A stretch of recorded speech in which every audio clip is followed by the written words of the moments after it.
โค้ไปเลย ยิ้มแห้งอยู่จะบ่ขยี้หัวไปยังบ่ตื่น นวด ยิ้มแห้งยานนี่โยก เมื่อย ท่านบริกินเขาบริป้านเนี่ยได้โตนะมีแอบไปกินเขา เดี๋ยวเอากากออกแน่เอาให้มันกินน่ะ ท่านกินแต่นมแม่ไปไหนแม่ไปขยันจำแม่อย่าง เสาร์นึงก็เอา2คน ไปยันแม่จำแม่อย่างขี้ เมื่อวานเลยถอดเสื้อก่อน ใช้กินแต่นม เจ้าแม่เพิ่นอยากให้บ้านยังบ่ตื่นจะมาจะได้นะ เอ๊ะแม่พญาเขามาพี่นอนหล่มน่อง ลูกเกินมาน่ะ อยู่กระต่ายน้ำ เอา เตย ก็อันนี้ซิมาแล้วก็นอน นอ เล น ย ง่ายต่อ เอ้ย จูมัน จะ เด็ด เบิ่งเถอะอันนี้ซิมานอนเฮ็ด มือใหญ่นี่ เฮ็ดให้คนเบิ่งเถอะอันนี้เฮ็ดให้คน ลี สวย ลาจะ ลีลาเอาจากโซลีลา ไม่ใช่ลีลาจะมาลีลาของแกเอง เป็นนักแสดงเลย ว้าย แล้วกวนกุดดิวะ โอ้ยตา ตัวเอกเลยได้แต่นี่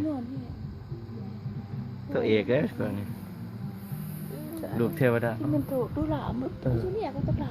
น้องเมย์ นอนอีกเลยตัวละนอนอีก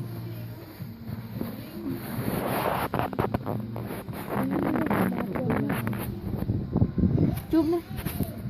หนึ่ง หมดหัวใหญ่คือหัวใหญ่ เยอะ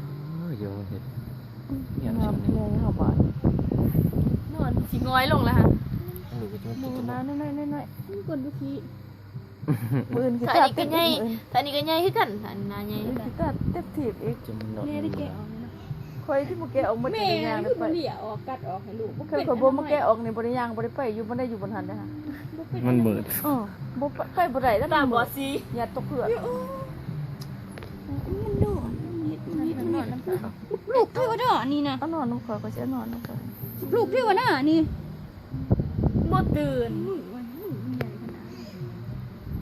ดมือจะโดนหล่า ตัวละนอน ยังไง ตัว ได้ ละ โดนหล่า เมื่อย เดินกีตาร์ไล่เลยอยู่